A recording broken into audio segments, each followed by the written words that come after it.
네, 이번 시간은 단백질에 대해서 설명드리도록 하겠습니다. 단백질은 탄소, 수소, 산소 외에 12에서 19%의 질소를 구성되어 있고요. 질소, 이 질소를 정량하여 단백계수인 6.25를 곱하게 되면 단백질 함량이 나옵니다. 그리고 질소를 정량하여, 밀의 경우는 단백계수 6.25가 아닌 5.7이에요. 밀식품의 경우에는 5.7을 곱해서 밀 단백질 함량을 구할 수가 있습니다. 우리는 제과 제빵을 해야 되기 때문에 요거 5.7 곱한다, 질소 곱하기 5.7이다, 밀 단백질 함량이다. 요걸 기억해 주시면 좋겠고요. 자, 아미노산. 98페이지 넘어가서 아미노산이라고 하는 것은 단백질의 기본 단위가 될 수가 있겠어요. 최소 단위. 여기서 탄수화물의 기본 단위는 뭐였죠? 단당류 중에서도 포도당이었죠. 포도당. 탄수화물의 기본 단위는 포도당이었고요. 단백질의 기본 단위라고 하면 아미노산을 꼭 기억해 주셔야 돼요. 자, 아미노산은 아미노 그룹 NH2, 아미노 그룹과 카복실 그룹 COH 이렇게 두 가지를 함유하는 유기산이라고 볼 수 있겠고요. 아미노산은 두 번째 줄, 정말 중요합니다. 종류에 따라서 등전점이 다르다는 것.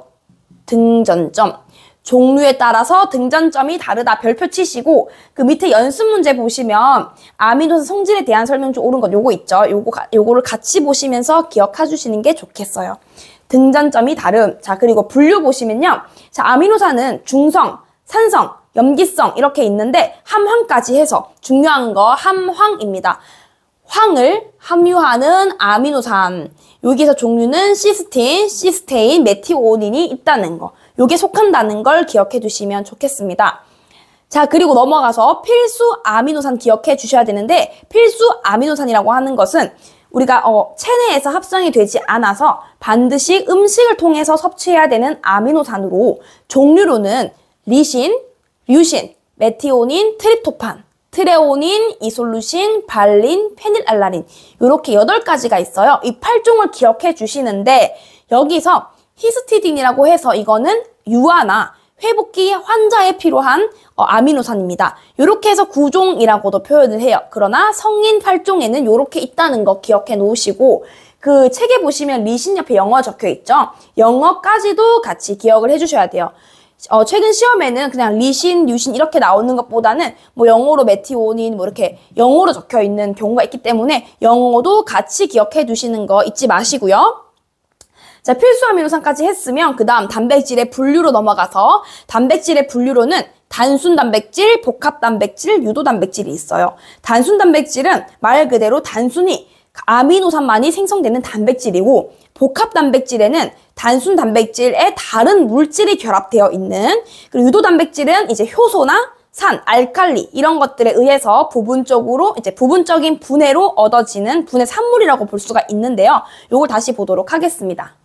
자, 먼저 단순 단백질을 보시면 단백질의 종류에는 알부민, 글로불린, 글루테닌, 글리아딘 그리고 알부노이드와 히스톤까지가 있는데 이 4가지가 좀 중요합니다. 98페이지 맨 밑에 이 4가지가 좀 별표 쳐있고 밑줄 쳐있죠. 자, 알부민 뭐라고 되어 있나요? 물이나 묽은 염류 용액에 녹으며 열과 강한 알코올에 응고된다라고 적혀 있어요. 그리고 이거는 종류로는요 흰자와 혈청, 우유 요렇게 들어있고요.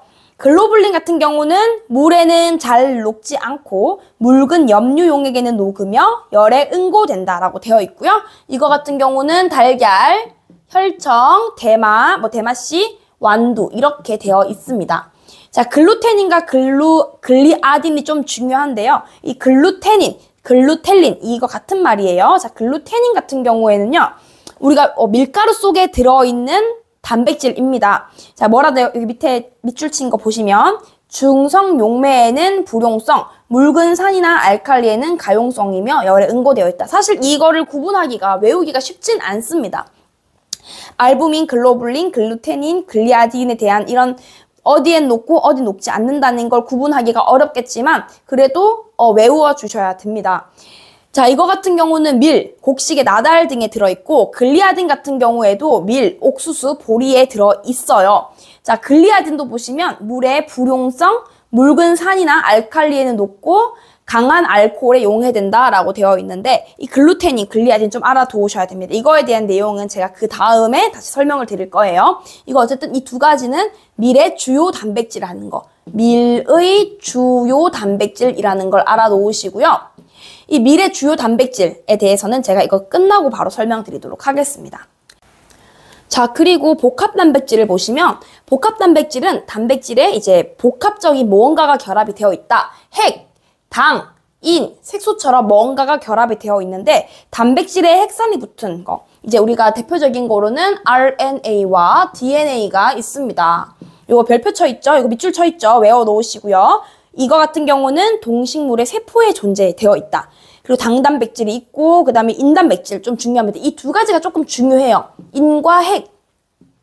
자, 인단백질은 이제 단백질에 인이 결합된 단백질인데 대표적인 게 바로 우유에 들어있는 주요 단백질 카세인입니다. 우유 속에 들어있는 주요 단백질 카세인 외워 놓으시고 노른자 속에도 오보비테린이라는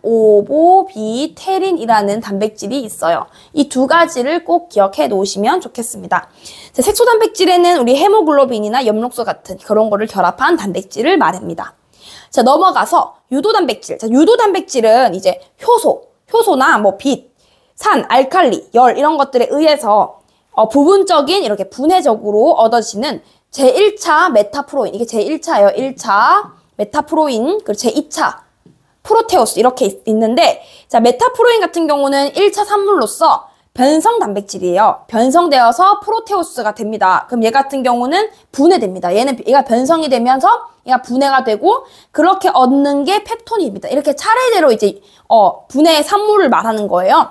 자, 메타프로테인 1차, 프로테오스 2차, 그리고 분해가 되어서 펩톤. 이 펩톤 같은 경우는 가수 분해가 상당히 이제 진행이 되어서 분자량이 좀 적어졌습니다. 분자량이 적은 분해 산물로서 여기서 조금 더 진행이 됐을 때 이 펩타이드, 요걸 기억하셔야 돼요. 펩타이드. 펩타이드 결합, 펩티드 결합, 아미노산의 결합은 펩타이드 결합으로 되어 있는데 왜 그러냐? 이 펩타이드 같은 경우는 아미노산 2개, 이 아미노산 2개 이상이 결합되어 있는 것을 우리가 펩타이드 결합이라고 합니다. 이거 매우 중요해요. 펩타이드, 펩티드 결합, 아미노산 결합. 자, 그리고 이제 최종 마지막 나오는 게 바로 아미노산이 되겠죠. 그래서 우리 단백질의 최소 단위가 바로 아미노산이 되는 겁니다. 요거 같이 꼭 기억해 주시면 좋겠습니다. 사실 이 내용들이 많아요. 굉장히 많은 내용이지만 저희는 제과제빵에 합격하기 위한 그런 거기 때문에 핵심만 뽑아서 설명을 드린 거예요. 나머지는 책을 참고해서 한 번씩 읽어봐 주시면 되겠습니다. 자, 이제 100페이지로 넘어가서 밀가루 단백질 보도록 하겠습니다. 자, 밀가루 단백질의 구성에는요, 글루테닌, 글리아딘, 그리고 알부민, 글로불린, 메소닌이 있는데 이 중에서 주요 단백질인 글루테닌과 글리아딘을 꼭 기억하셔야 돼요. 자, 우리가 글루텐이 만들어지는 것이 아니라 밀가루 속에 있는 단백질 이런 것들이 이제 물과 결합을 해서 물과 결합을 하게 되면 반죽이 되겠죠. 거기서 만들어지는 게 바로 글루텐이에요. 즉 밀가루 속에 글루텐이 바로 있는 것이 아니라 글루테닌, 글리아딘 이런 것들과 물이 결합해서 만들어진 게 이제 글루텐 단백질이 되겠습니다. 자, 여기서 중요한 거는 이제 글루테닌과 글리아딘의 역할인데요. 이 글루테닌 같은 경우는 밀의 탄력성, 반죽의 탄력성을 나타내고요. 글리아딘 같은 경우는 신장성, 이제 늘어나는 성질, 점성을 나타냅니다. 자, 글루테닌은 이제 20%를 차지하고 글리아딘은 36%를 차지해요. 요거 매우 중요하니까 별표 쳐서 꼭 기억을 해두시고요. 외우실 때도 글루테닌, 테닌, 탄력 있는 느낌, 텐 이런 탄력 있는 느낌으로 탄력성이구나 외우시고 글리아딘 같은 경우는 뭔가 늘어나는 이런 느낌으로 외워주시면 더 빨리 외우실 수가 있겠죠. 자, 그 외에도 알부민, 글로불린, 메소닌이 있는데 이거에 대한 내용들도 책에 나와 있으니까 한번 쭉 읽어봐 주시면 좋겠고요.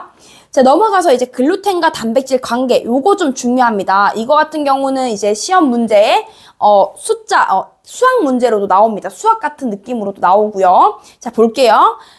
젖은 글루텐 나오고요. 건조 글루텐이 나오는데 젖은 글루텐이라고 하는 것은 우리가 이제 밀가루랑 물이랑 반죽할 때 우리가 탄력성과 신장성을 가진 뭐가 나타난다?